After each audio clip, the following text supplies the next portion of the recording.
Welcome to Sri Rajiv Gandhi IAS academy. Friends, இந்த வீடியோவில் April 1 மற்றும் 2ஆம் தேதிகளுக்கான கரண்ட் அஃபேர்ஸ் எல்லாமே பார்க்க போகிறோம். சரி, வாங்க பார்க்கலாம். ஃப்ரெண்ட்ஸ், இந்த வீடியோடைய நோட்ஸ் எல்லாமே கீழே PDF டிஸ்கிரிப்ஷன் கொடுத்துருக்கோம். அதெல்லாமே கிளிக் பண்ணி டவுன்லோட் பண்ணிச்சிங்க. அப்புறம் நம்ம டெலகிராம் குரூப் டெலிங்குமே கீழே டிஸ்கிரிப்ஷன் கொடுத்துருக்கோம்.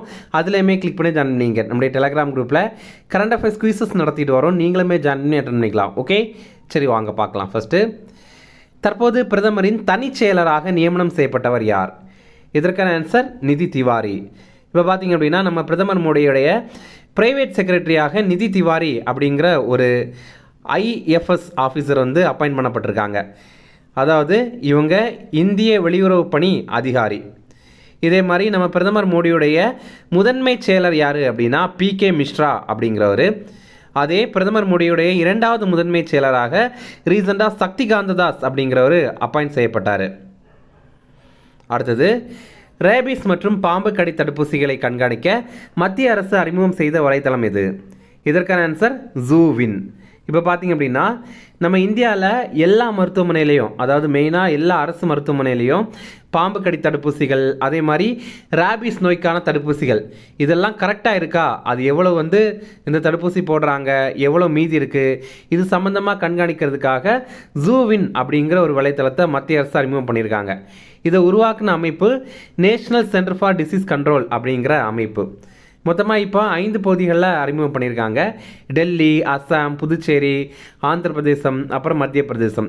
இதோடைய வெற்றியை தொடர்ந்து இந்தியாவில் எல்லா பகுதிகளையுமே இதை வந்து அறிமுகம் செய்ய போகிறாங்க. இதே மாதிரி இந்த பாம்பு கடி, அதே மாதிரி ரேபிஸ், இதற்கான கட்டணமில்லாத தொலைபேசி எண் இதையுமே கொஞ்ச நாட்களுக்கு முன்னாடி அறிவித்திருந்தாங்க. 154000 அப்படிங்கிறது தான் இந்த தொலைபேசி எண். இப்போது ரேபிஸ் நோயினால் உலக அளவில் ஒவ்வொரு வருஷத்துலேயும் 60000 பேர் இறக்குறாங்க. இது இந்தியாவில் மட்டுமே 36% இருக்குது இந்த இறப்பு. அதே நேரம் பாம்பு கடினால் இந்தியாவில் ஒவ்வொரு வருஷத்துலேயும் 50000 பேர் இறக்குறாங்க. இந்த ரிப்போர்ட் பார்த்திங்க அப்படின்னா யுனைடெட் நேஷன் டெவலப்மெண்ட் ப்ரோக்ராம் அப்படிங்கிற அமைப்புடைய ரிப்போர்ட், அதாவது ஐக்கிய நாடுகள் மேம்பாட்டு திட்டம் அப்படிங்கிற அமைப்புடைய ரிப்போர்ட். இப்போது நம்ம பார்த்துருந்தோம், ஜூவின் அப்படிங்கிறது இந்த ரேபிஸ் மற்றும் இந்த பாம்பு கடி தொடர்பான தடுப்பூசிகளுடைய இருப்புகளை குறித்து மத்திய அரசு கண்காணிக்கிறதுக்காக தொடங்கப்பட்ட ஒரு வலைத்தளம் அப்படின்னு. அதே மாதிரி கொஞ்ச நாட்களுக்கு முன்னாடி யூவின் அப்படிங்கிற ஒரு வலைத்தளம் வந்து அறிவித்திருந்தாங்க. இது எதற்காக அப்படின்னா, கர்ப்பிணிகள், அதே மாதிரி குழந்தைகள், இவங்களுடைய தடுப்பூசிகள் எந்த அளவு இருக்குது அப்படிங்கிறதெல்லாம் கண்காணிப்பு பண்ணுறதுக்கான ஒரு வலைத்தளம் தான். அதே மாதிரி கோவின் அப்படிங்கிறது கரோனா காலத்தில் கரோனா தடுப்பூசிகளுடைய இருப்புகளை குறித்து கண்காணிப்பு பண்ணுறதுக்காக மத்திய அரசு சார்பில் தொடங்கப்பட்ட ஒரு திட்டம் தான் இந்த ஒரு திட்டம். அடுத்தது, இந்தியாவில் போக்குவரத்து அபராதங்கள் எத்தனை சதவீதம் கட்டப்படுகிறது? இதற்கான ஆன்சர் 40%. இப்போ நம்ம சில நேரங்களில் பார்த்திங்க அப்படின்னா, நம்ம வந்து பைக்கில் போகிறோம், ஹெல்மெட் இல்லாமல் போகிறோம் அப்படின்னா நமக்கு டிராஃபிக் போலீஸ் வந்து நம்மளை மறித்து நமக்கு வந்து ஃபைன் போடுவாங்க. அந்த ஃபைனை எல்லாருமே பே பண்ணுறாங்களா அப்படின்னா அப்படி கிடையாது. சிலர் வந்து பே பண்ணுறாங்க. சிலர்லாம் என்ன நினைக்கிறாங்க அப்படின்னா, அவங்க போட்டும் நம்ம வந்து அதை பே பண்ண வேண்டாம் அப்படின்ற மாதிரி நினச்சிட்டு இருக்காங்க. அந்த மாதிரி பார்க்கும்போது இந்த மாதிரி போடப்படுற ஃபைனில் இந்தியாவில் வெறும் 40% மட்டும்தான் கட்டப்படுது அப்படிங்கிறது இப்போ தெரிய வந்திருக்கு. இந்தியாவில் விதிக்கப்பட்ட போக்குவரத்து அபராதங்களில் வெறும் 40% மட்டும்தான் கட்டப்பட்டிருக்கு. ஆனால் தமிழ்நாட்டில் எல்லாம் பார்த்திங்க அப்படின்னா வெறும் 27% மட்டும்தான் கட்டப்பட்டிருக்கு அப்படிங்கிறது சொல்கிறாங்க. இப்போ ஒரு 100 பேருக்கு டிராஃபிக் போலீஸ் வந்து ஃபைன் போட்டாங்க அப்படின்னா அதில் 27 பேர் மட்டும்தான் அதை பே பண்ணுறாங்க அப்படின்னு சொல்கிறாங்க. அப்போ இதற்காக ஏதாவது நடவடிக்கை எடுக்கணுமே அப்படின்னு மத்திய அரசு இப்போ புதிய ஒரு திட்டத்தை கொண்டு வந்திருக்காங்க.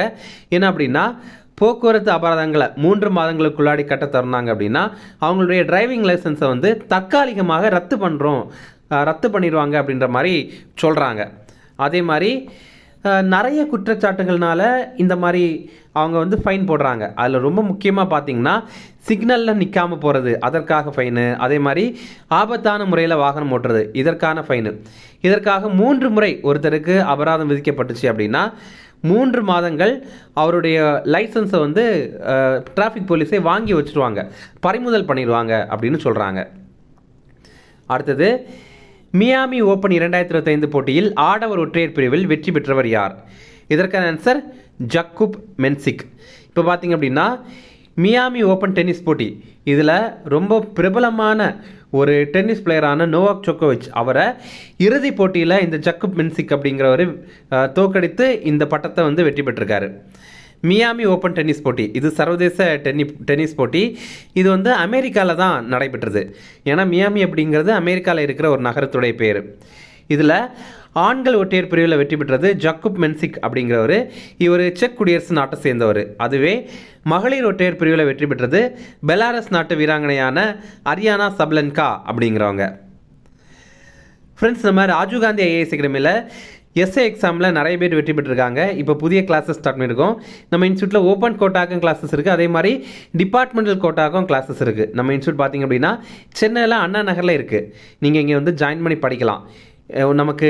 நம்ம கிளாஸஸ் தொடர்பாக ஏதாவது உங்களுக்கு சந்தேகம் தெரியும் அப்படின்னா, அதாவது சந்தேகம் இருக்குது அப்படின்னா அது நீங்கள் வந்து ஸ்க்ரீனில் தெரியும் நம்பருக்கு கால் பண்ணி பேசிக்கலாம். அடுத்தது 2025 இந்தியன் ஓப்பன் ஸ்குவாஷ் போட்டி தற்போது எங்கு நடைபெற்றது? இதற்கான ஆன்சர் மும்பை. இப்போ ஸ்குவாஷ் போட்டி அப்படின்னா சுவரில் பந்தை வந்து அடித்து விடுவாங்க, அது திருப்பி வரும், அப்புறம் மறுபடியும் அதை அடிப்பாங்க.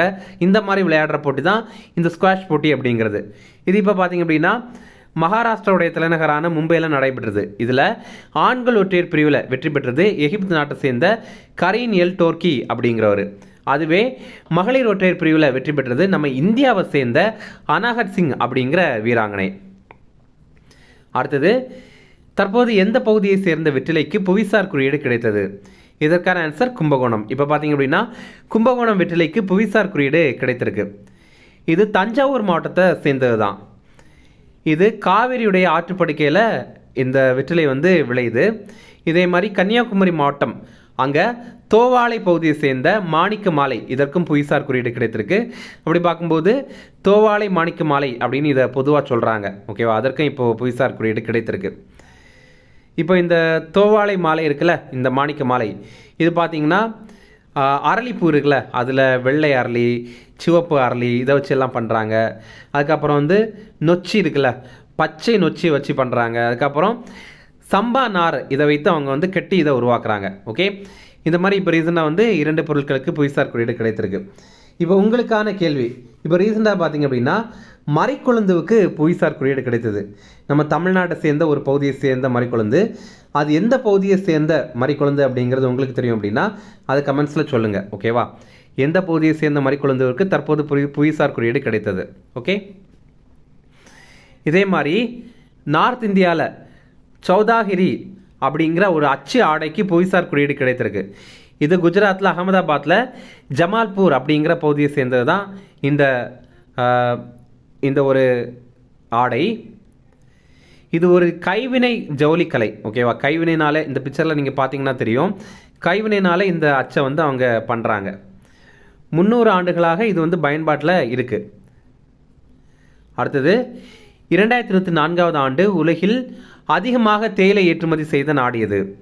இதற்கான ஆன்சர் கென்யா. இப்போ பார்த்தீங்க அப்படின்னா போன ஆண்டில் அதிகமாக வெளிநாடுகளுக்கு தேயிலை ஏற்றுமதி செய்த நாடுகள் இதோடைய பட்டியலை இப்போ வெளியிட்டிருக்காங்க. இதில் முதலிடம் பிடித்தது கென்யா. கென்யா அப்படிங்கிறது ஒரு ஆப்பிரிக்க நாடு. இது போன ஆண்டு மட்டுமே 500 மில்லியன் கிலோ அளவுக்கு தேயிலையை ஏற்றுமதி பண்ணியிருக்காங்க. 2வது இடத்துல இருக்கிறது நம்ம இந்தியா. இந்தியா பார்த்தீங்கன்னா 254 மில்லியன் கிலோ அளவில் ஏற்றுமதி பண்ணியிருக்கோம். டீ போர்ட் ஆஃப் இந்தியா அப்படிங்கிற அமைப்பு தான் இந்த ரிப்போர்ட்டை வந்து வெளியிட்டிருக்காங்க. அடுத்தது, தற்போது இந்தியா வந்துள்ள கேப்ரியல் போரிக் எந்த நாட்டின் அதிபர்? இதற்கான ஆன்சர் சிலி.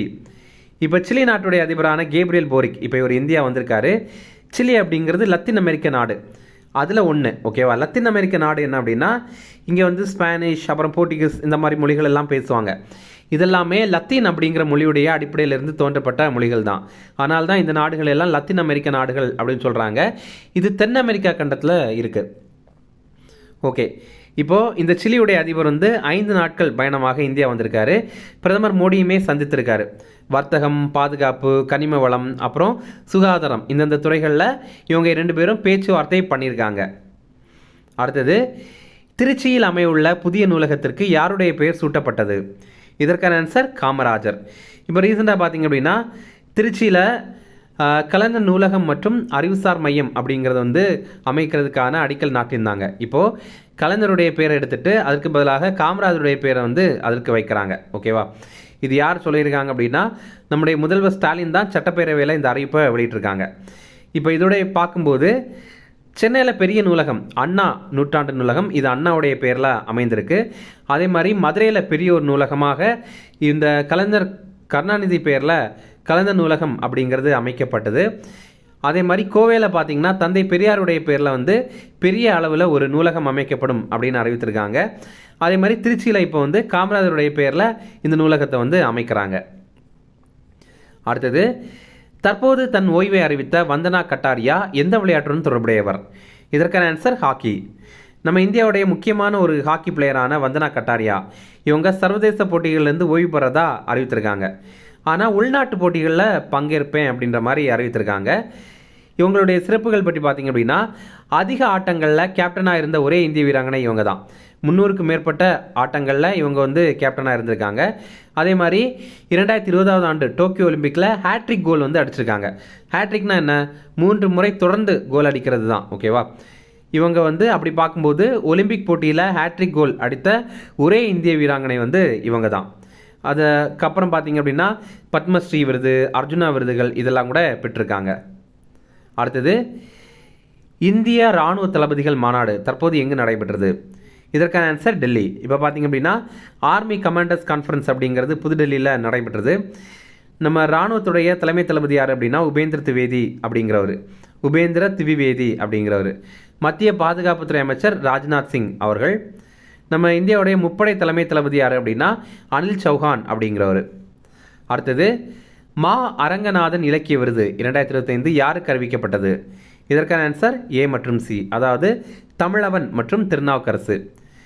மா அரங்கநாதன் இவர் வந்து ஒரு நல்ல சிறந்த ஒரு எழுத்தாளர். இவருடைய பேரில் ஒரு அமைப்பு இந்த மா அரங்கநாதன் இலக்கிய விருதுகள் வந்து வழங்குறாங்க. இந்த முறை இந்த 2025 ஆண்டுக்கான விருது தமிழவன் மற்றும் திருநாவுக்கரசு இந்த மாதிரி 2 பேருக்கு அழைத்திருக்காங்க. இவங்க ஒவ்வொருத்தங்களுக்கும் பரிசு தொகையாக ரூபாய் 1 லட்சம் வழங்குவாங்க. இந்த மா அரங்கநாதன் விருது இது பார்த்திங்க அப்படின்னா ஒரு தனியார் அமைப்பு வழங்குற விருது தான். இது ரொம்ப முக்கியம்லாம் கிடையாது, ஏன்னா இது ஒரு தனியார் அமைப்பு வழங்குற விருது. முன்றில் இலக்கிய அமைப்பு தான் இந்த விருதை வழங்குறாங்க. 2018 ஆண்டுலேருந்தே இந்த விருதை வந்து வழங்குறாங்க இவருடைய பேரில். அடுத்தது, சில ஷார்ட் நியூஸ் ஃப்ரெண்ட்ஸ் அதையுமே பார்க்கலாம். நிதி NCAER மாநில பொருளாதார தகவல் மைய வலைப்பக்கம் அப்படிங்கிற ஒரு போர்ட்டல் அப்படிங்கிற ஒரு வலைப்பக்கத்தை வந்து அறிமுகம் பண்ணியிருக்காங்க. இதை வந்து நிதி ஆயோக் மற்றும் NCAER இந்த 2 அமைப்புகளும் சேர்ந்து உருவாக்கியிருக்காங்க. NCAER அப்படின்னா national council of applied economic research அப்படிங்கிறது தான். இதில் என்ன இருக்கும் இந்த வலைத்தளத்தில் அப்படின்னா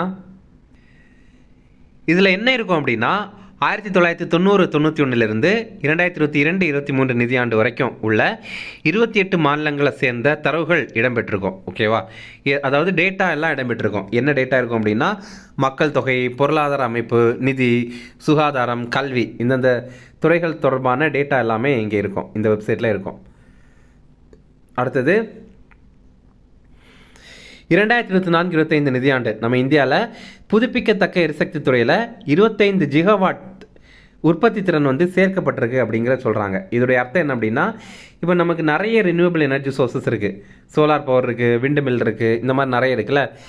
இதெல்லாம் வந்து இன்ஸ்டால் பண்ணுவாங்க. இப்படி இன்ஸ்டால் பண்ணும்போது அதன் மூலமாக நமக்கு வந்து மின்சாரம் தயாரிக்கிறாங்கல்ல, அந்த மாதிரி மின்சாரம் தயாரிக்கிறது இருக்குல்ல, அது பார்க்கும்போது போன ஆண்டு, அதாவது போன நிதியாண்டு அப்படின்னு பார்க்கும்போது 25 ஜிகாவாட் அளவுக்கு மின்சாரம் தயாரிக்கிற மாதிரி நம்ம வந்து இந்த ரினியூவபிள் எனர்ஜி அளவில் வந்து நிறுவியிருக்கோம் அப்படிங்கிறத சொல்கிறாங்க. அப்படி பார்க்கும்போது இது ஒரு ஆண்டில் சேர்க்கப்பட்ட மிக அதிகமான திறன். ஏன்னா 25 ஜிகாவாட் உற்பத்தி திறன். மத்திய புதுப்பிக்கத்தக்க எரிசக்தி துறை அமைச்சர் யார் அப்படின்னா பிரகலாத் ஜோஷி அப்படிங்கிறவர். அடுத்தது, ஒரு book the great conciliator Lal Bahadur Shastri and the transformation of India அப்படிங்கிற ஒரு புத்தகம். இதை வந்து சஞ்சு சோப்ரா அப்படிங்கிறவர் எழுதியிருக்காரு. இப்போ இந்த புத்தகத்துடைய முழு பேர் உங்களால் படிக்க கஷ்டமாக இருக்குது அப்படின்னா இவ்வளோத்தையும் படித்து வச்சுக்கிங்க. த கிரேட் கான்சிலியேட்டர் அப்படிங்கிறது.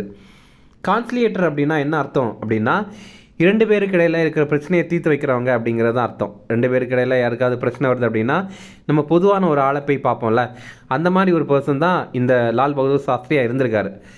அவர் வந்து 2 பேர் பிரச்சனை அப்படின்ற மாதிரி வந்துச்சு அப்படின்னா அவங்க 2 பேரையும் வந்து சேர்த்து வைக்கிற மாதிரி தீர்ப்பு கொடுப்பாரு. அவங்களுடைய பிரச்சனைகளை வந்து எப்படி சரி பண்ணால் 2 பேரும் சேர்ந்துப்பாங்க அந்த மாதிரி வந்து பண்ணுவார் அப்படின்ற மாதிரி சொல்கிறாங்க. அடுத்தது, ஒரு கூட்டு பயிற்சி இருக்குது, அதை பற்றி பார்க்கலாம். Exercise tiger triumph tiger triumph அப்படிங்கிற ஒரு பயிற்சி. இதோடைய 4வது கட்ட பயிற்சி இப்போ வந்து நடைபெறுது. இந்தியா மற்றும் அமெரிக்கா இந்த 2 நாடுகளுக்கு இடையில் நடைபெறுது. இது முப்படை பயிற்சி, அதாவது இராணுவ படை, விமானப்படை, அதே மாதிரி கடற்படை, இந்த 3 படைகளும் இணைந்து மேற்கொள்கிற பயிற்சி. இது இந்த ஏப்ரல் 1ஆம் தேதியிலிருந்து 13ஆம் தேதி வரைக்கும் நடைபெறுது. இது மனிதாபிமான உதவி மற்றும் பேரிடர் நிவாரண பயிற்சி. இது 2 கட்டமாக நடைபெறுது. இதில் துறைமுக பயிற்சி ஆந்திராவுடைய விசாகப்பட்டினத்தில் நடைபெறுது. அதே மாதிரி கடல் பயிற்சி இது ஆந்திராவுடைய காக்கிநாடா அப்படிங்கிற பகுதியில் நடைபெறுது. அடுத்தது இனியோகோஸ் 2025 அப்படிங்கிற ஒரு பயிற்சி. இது பன்னாட்டு விமானப்படை பயிற்சி. இதில் வந்து 15 நாடுகள் பங்கேற்கிறாங்க, நம்ம இந்தியா உட்பட. இது மார்ச் 31ஆம் தேதி ஆரம்பித்து ஏப்ரல் 11ஆம் தேதி வரைக்கும் நடைபெறுது. இதை கிரீஸ் நாடு தான் நடத்துகிறாங்க. கிரீஸ் நாட்டுடைய விமானப்படையான ஹெலனிக் ஏர்ஃபோர்ஸ் தான் இதை நடத்துகிறாங்க. இது ஆண்ட்ரா விடா விமான தளத்தில் தான் இது நடைபெறுது கிரீஸில். இது 2 ஆண்டுகளுக்கு ஒரு முறை நடைபெற ஒரு பயிற்சி. அடுத்தது லாஸ்ட்டாக இம்பார்ட்டன்ட் டேஸ் பார்க்கலாம்.